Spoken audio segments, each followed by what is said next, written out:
see the world and sail the seven seas. Wanna be free, unveil some mystery. Ancient times have passed me by, my rules remain.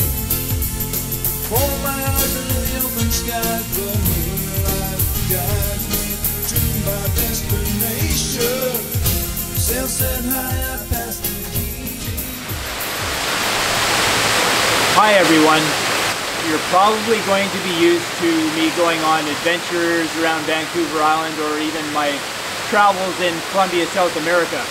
But this is a moment that I've been really looking forward to for quite a few months now, where I'm going to switch over to talking about health and well-being and nutrition and all the things that I think are key to health.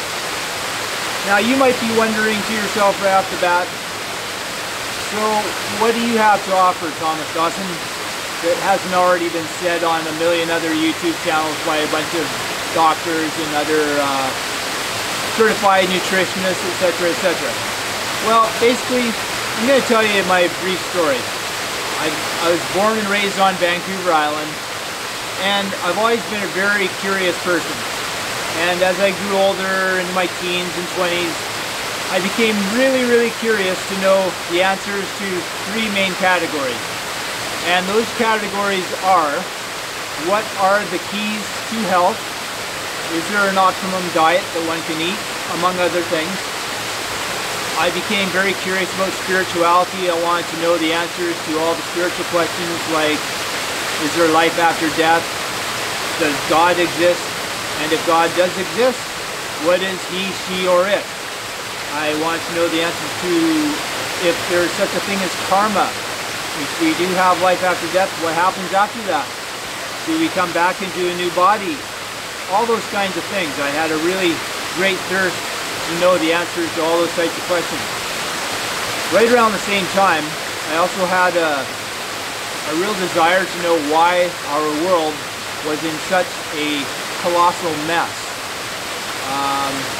Now that's a huge topic on its own that I'm not going to get into here, but for years I did research into trying to figure out why our world is as it is, why the state of humanity is as it is. But anyway, I just want to give you a brief overview of what I'm going to get into on this channel. Got a few things written down here so I can look at this and then just go over some basic topics that I want to mention today. Now, as I got into these topics, I found that I went through a great deal of confusion. And if you're researching just nutrition, never mind the other two big topics, you might be finding the same thing and noticing that if you watch enough YouTube, what I call YouTube nutrition know-it-alls, there's going to be somebody at some point who's going to tell you that either this group of foods is a bunch of superfoods, while somebody else will say, no, they're poison and full of anti-nutrients, and then the ones that these people say are great foods, other people will say, no, they're horrible for you, you shouldn't eat them. You've got veganism, you've got the carnivore movement now, you've got keto, you've got vegetarianism, and all points in between. And most of those people think they've found the answer. So I am going to talk about that. But I want to be really clear. I'm a very honest person who is not going to tell you what you should or shouldn't do ultimately. I'm not here to tell you that I have all the answers. In fact, I highly urge you to keep investigating, keep digging. Always keep an open mind, because you might hear somebody, for instance, that sounds like they're an expert in the field of nutrition because you might be having some health issues, and finally you listen to a doctor or a certified this or certified holistic healer, and he says he's got all the answers, he or she, and they sound so convincing that you become convinced yourself that that's the way to go, and you latch on to that, and you only eat those certain foods and do the certain things that that person says. And a lot of people have done that. only to find that after maybe a few months, maybe a few years, all of a sudden they start having health issues. And I believe there are several reasons for that, and in future videos I'm going to get into all those kinds of things. One thing that I can tell you that I've noticed about human beings is that people will latch on to beliefs that they want to be true. And so, for instance, if there's a person who's very compassionate, sensitive, they love animals, naturally they're going to gravitate towards the beliefs that the vegans are espousing, because they want to believe that, you know, they're saving the animals and maybe even saving the planet, among other things, and eating the best nutrition that it's possible to do. But again, I'm going to warn you that you should always, I recommend that you always keep an open mind, because another thing I've learned about human beings, sometimes the hard way, is that there's a lot of manipulating and controlling human beings who will say almost anything if it makes them money, if it gives them a little bit of power, a little bit of notoriety, etc., etc. Now, speaking of that, you'll notice that I mentioned good old Freely, the banana girl, in the title of this video. And the real reason why I did that is because, you know, I'm a realistic person. I know that nobody at this moment knows who I am from a hole in the wall, basically, except for people that follow my photography and a few of my videos, but that's not that many. And so I'm smart enough to realize that, you know, I need to do something to make a bit of a splash during my first main video. And so Freely is a well-known person, and so I'm going to share some thoughts about what I think about Freely and some of her the things that she says a little bit later on. Now, it might surprise you what I say. You might be thinking I'm going to, you know, be really mean and nasty and say horrible things, but that's not what my plan is on this channel whatsoever. I want to keep things tactful, but I'm going to be honest, and I'm going to call people out sometimes if I feel that they're doing something that might be leading people into believing certain things that could ultimately harm their health or their well-being. So I'm not going to hesitate to be honest and call people out, but I'm going to try to be honest but tactful about it, okay? Alright, so a little bit more about my story. Basically, I was saying I became very confused about nutrition. Same thing happened with spirituality. You listen to one so-called guru, one new age teacher who sells a lot of books, and you start to notice that there's a lot of discrepancies of their teaching. They'll say things that just don't align, they don't make sense as to what's the ultimate truth. So I became confused in that area as well.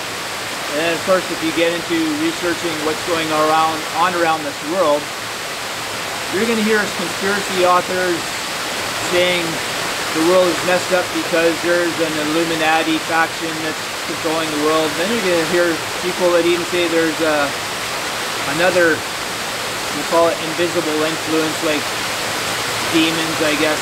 They're influencing the minds of those people, and a whole bunch of other things. So that became confusing for a while. So eventually, after an intensive study of these three main topics, I finally started to make some sense of all three things, but I can't say that I have the ultimate answers to any of them, but I can tell you some important things that might help you if you're confused as well.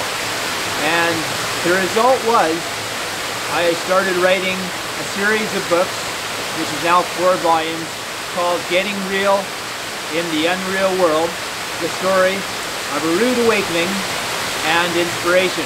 I know that's a long topic that took me a long time to even be able to remember how to say that smoothly, but anyway, let me explain what the topic means. Getting real in the unreal world. Well, there's a conspiracy author named David Icke who said something that I really agreed with, which is that the streetwise people could stand to become a little bit more spiritual, and the spiritual people could stand to become a little bit more streetwise. And so basically what that means is that no matter what category you're studying, don't be so naive just to believe everything you hear just because somebody talks with confidence and speaks as though they know they have the answers.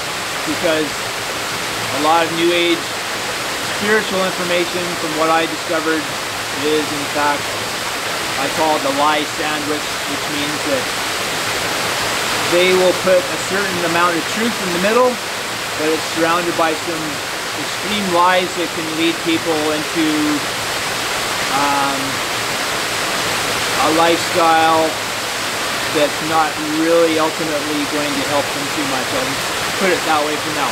So anyway, getting real in the unreal world means that some people believe that everything we see here, the universe, this world, everything that we think is so solid, gotta have a sense of humor too. That's one of the keys to health. I'll say that right now. Especially with some of the nasty characters who will probably make comments on YouTube. But some people believe that this universe is basically like the movie The Matrix. It's like a holographic play of consciousness. And quite frankly, that is what I do believe. Everything we think is so solid is in fact trillions of resonating cells, electromagnetic energy. And so from that perspective, I started questioning, is all this real? A lot of gurus will say this is basically the dream of wherever you want to call it, the one consciousness, the I am, the all that is, and on and on. Some people will call it God, but I'll get into my version of God in a future video. And so some people can start to follow certain teachings that lead them to believe that they should just ignore all worldly happenings, and that everything in the world that's going on is basically a trap, and you become too attached to the world, and you're going to continue this cycle of reincarnation until you can let go of your attachment to worldly things, including your own ego. And I wrote about all my thoughts on that in my books, Getting Real in the Unreal World. So I think when you get to that point, people could stand to get a little bit more real. And there's nothing wrong with living more of a worldly life, working, getting married, having kids, all those kinds of things. But there's what I call a balance. And so I talk a lot about that in my book. So at this point, what I'm going to do is I'm going to run down the 10 keys to health, and it goes a lot beyond just food and nutrition. Food and nutrition can play a huge part in your health, but as somebody who, I'll add a new element to this, my story here, someone who studied hypnotherapy and became a certified hypnotherapist back in 1991, and this is kind of when the floodgates all opened for this spiritual search and all the other searches, including nutrition.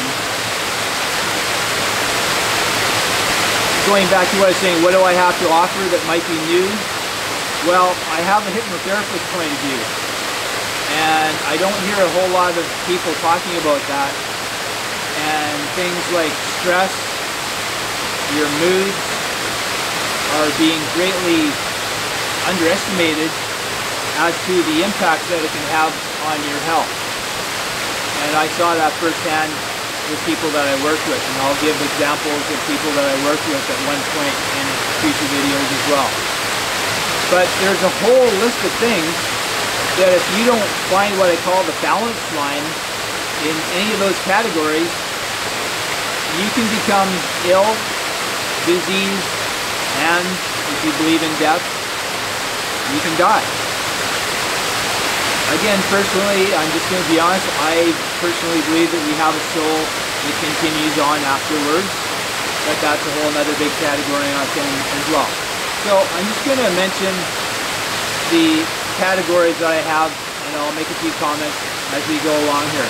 So we have the aforementioned food and nutrition and water. Those things, yes, are important. I will tell you what I think are the things that I clearly think we should not be eating and drinking, more so than what I think we should be eating, because there's so many different ideas. I have my beliefs about what's best for me, but what's best for me might not be best for you when it comes to food and nutrition. The next category would be exercise, movement, keeping active, and that means both mentally and physically. Another thing that I used to do when I was in my 20s, and this was mostly an ego-based thing, was I worked out pretty hard. I never called myself a bodybuilder, but I worked out pretty hard in the gym. I did a blue-collar job, which was very physical for many years, and I'd come home and I'd work out at home with my weights, or I'd go to the gym on the weekend. So I definitely believe that you can overexert, so there's another balance line right there. And I want to say that muscles are not necessarily an indicator of good health. You can have huge muscles and look great on the outside, but you can have completely toxic, messed up organs on the inside, among many other things. So don't be fooled by these YouTubers who are coming on with their great physique and their, let's face it, there's some beautiful women on YouTube who are telling you how to eat. There's some great looking guys, muscular guys, and they're telling you this is how you can look. But the one thing a lot of them have in common is that they're in their 20s and some in their early 30s. And I compare the body sometimes to a rechargeable battery. And I also compare it to a vehicle. And some people are born with what I would equate to a Humvee, which is a very tough, sturdy vehicle. Can go anywhere, do almost anything. But even a Humvee has its limits. You can destroy a Humvee too if you get too stupid and drive too stupidly in a Humvee. Other people have more of a regular, economical car, and other people have a sleek sports car type body.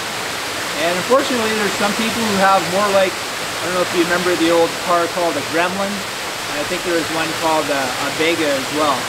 Not vegan, Vega. And those were kind of thought of as lemons. Unfortunately, we all have to deal with what we were dealt as far as our genetics, the strength of our body. Some people can seemingly eat anything they want. They can drink alcohol and they still are big and strong. At least they look big and strong on the outside. And they can do that for a number of years, maybe in decades, before it catches up to them. Whereas other people, it seems like they have all these allergies, their body's a lot more weak. It seems like there's a whole bunch of foods that they can't really eat without having problems. One story that comes to mind, that if you're into food nutrition, you might have heard of Michaela Peterson, another Canadian girl. And she does all kinds of interviews mentioning her story about how she had allergies to all these different plant products. She'd have problems with vegetables, fruits, you name it. It seemed like she had problems with it. So she had to eventually try this elimination diet. And it got down to the point where all she eats now, at least at this point in time, and it's the middle of July 2019, just for reference. And now she just eats meat. She's on what's called the carnivore diet. And her father, who is a fairly well-known fellow in Canada, Jordan Peterson, he was having problems too. And he eventually came down to eating the carnivore diet. And one of the leading proponents of the carnivore diet, of course, nowadays would be Dr. Sean Baker, big muscular man in his, I think he's in his 50s, and breaking world records in different areas. And he eats nothing but a lot of T-bone steaks, water, I think think something like Himalayan salt he uses, I think. And he's as big and strong as an ox, fairly intelligent guy. And so the point is that we all have to learn about our own bodies and assess them and get real about what we need to do. I myself am rather fortunate in that I can eat a fair amount of stuff that might not be considered healthy. I didn't grow up on a healthy diet, but I've never really had any health problems. Now, over the years, as I got into working out, I started reading Arnold Schwarzenegger's books and different bodybuilders' books, and I started eating the skinless chicken breasts and the brown rice and the broccoli and the typical things that bodybuilders eat. But I'd still have ice cream. I'd still go have a few drinks with my friends on the weekend. Of course, I'd get a hangover, but my body seems to be able to tolerate a fair amount. But over the years, as I grew older and older, and I'll just mention right now too, I'm 56 years old, and I'm still very active. I get out all the time into nature. I do explorations. I have a variety of hobbies. I keep my mind active, and I've never had any health issues yet, like really minor ones that I noticed when I was eating a little bit, cheating a little bit too much. I could feel a little bit in my liver, and I adjusted my diet. But I'm constantly experimenting, refining my diet. But again, the main point is that we're all going to need to be honest about whether we have a Humvee for a vehicle or a Gremlin. And unfortunately, some of you that have Gremlins for bodies, you're going to have to be a lot more strict, or you're going to have problems. So I'll leave it at that for now, and move on to the next topic here, which is sleep cycles, rest, meditation, self-hypnosis, and breathing. Obviously, if you were in an enclosed room and they could suck all the oxygen out of that room all of a sudden, most people would only have 2 minutes or less to live, and they'd run out of air, they'd run out of their life would end. So breathing is important. There's all kinds of different breathing techniques, but I noticed that a lot of people who have health issues have really odd breathing patterns. So eventually I'll talk about different breathing patterns that you can do that'll increase your health. And I'm also going to steer you in the direction of people who are more expert in those fields. Obviously, Wim Hof, also known as the Iceman, he has his breathing techniques. And so I'll make recommendations for you, because I don't claim to be an expert in any field. If I'm an expert in any field, it might be hypnosis, understanding the subconscious mind, the conscious mind, those kind of things, which is a huge topic and a very important topic that I will get into. What else did I say here? Sleep. A lot of people are having problems with sleep, I noticed. I have in the past as well. That can have to do with your eating patterns, what you eat, do you drink coffee before you go to bed, a whole range of factors. And so I'm going to get into all those kinds of things as well. Meditation, well, that's a tricky topic because people have different definitions for what meditation is. Eventually I'll give my own definition, but the thing I caution people about is, and this applies to self-hypnosis as well, they can be very, very beneficial, but people can use them as escapes as well, because let's be honest, living in the modern world, if you're working, paying a mortgage, especially if you have children, among many other things, can be very stressful for people. So a lot of people want to escape via various means, and eventually, as I get more into spiritual talks, although I don't call myself spiritual anymore, because it has, just like religious, it has connotations behind it. Kind of dropped all of those kind of labels, but I will talk about my version of spirituality and how people can hopefully reduce stress in all the different areas of life. But yeah, a lot of people can use meditation and self-hypnosis to do what I call marathon meditations that last for hours. I'm not saying you shouldn't do it, but in my opinion, a lot of people are using it as an escape from the big bad world. But more on that another time. But most importantly, we don't all necessarily need the exact same amount of hours of sleep each night, but what is really important, I feel, is getting to bed at a consistent time, getting up at a consistent time. I myself, whether I'm working or not, I go to bed between around 10 o'clock and I get up right around 6 o'clock every single day, give or take a half an hour. And a lot of you may already know this, but the deep sleep cycle is where your body does the most healing. Now, that's where self-hypnosis is really important. If you can give yourself a self-auto-suggestion, you can help heal your body as well. But that's another huge topic. So,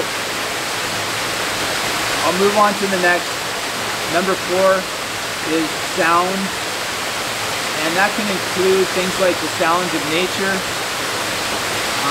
Personally, I just love getting out by waterfalls, hearing the flow of water. Music. The kind of music that we listen to can indicate what's going on inside our minds and be indicative of our, what I call, thought patterns.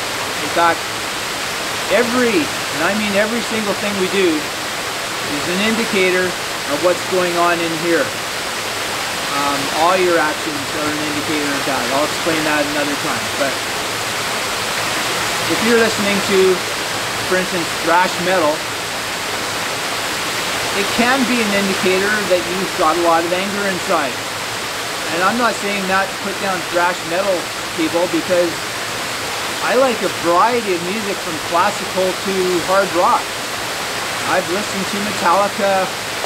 I don't dislike Metallica, but I also recognize that a lot of people, when I go to those concerts, they're releasing a lot of inner anger. And this whole notion that we can do release techniques by, getting in the mosh pit, for instance, at a heavy metal concert, maybe that releases some inner frustration and anger momentarily, but until you can work with your mind and understand why you're frustrated and angry, and take, and this is a huge one, take accountability and responsibility for it, you're going to be in a perpetual cycle of getting angry, getting triggered by the same things over and over, having to release it by some method that you might have learned, and then getting triggered again, and it just goes on and on and on.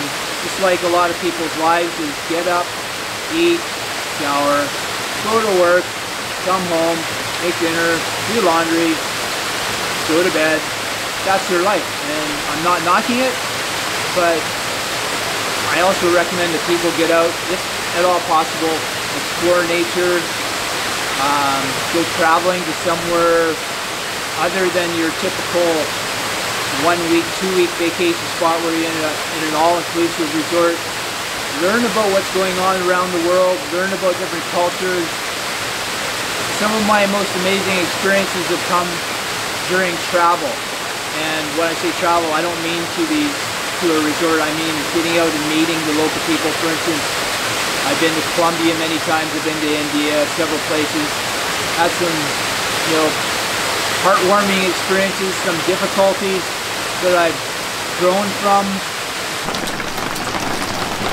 Alright, so obviously I'm at a different location now, and the reason why is because one of my camera batteries died a lot sooner than I expected, and so by the time I checked my camera to make sure it's still recording, it had probably been off for a good 15-20 minutes. So that means that I'm going to have to redo a couple of the things I was talking about and it's now the following day. I'm back home near Victoria, and I'm actually in a big woodshed on the property because it's pouring rain out. I was going to do it out in the forest, but it's pouring rain, as you can probably hear, which I think that's kind of cool. I don't mind that.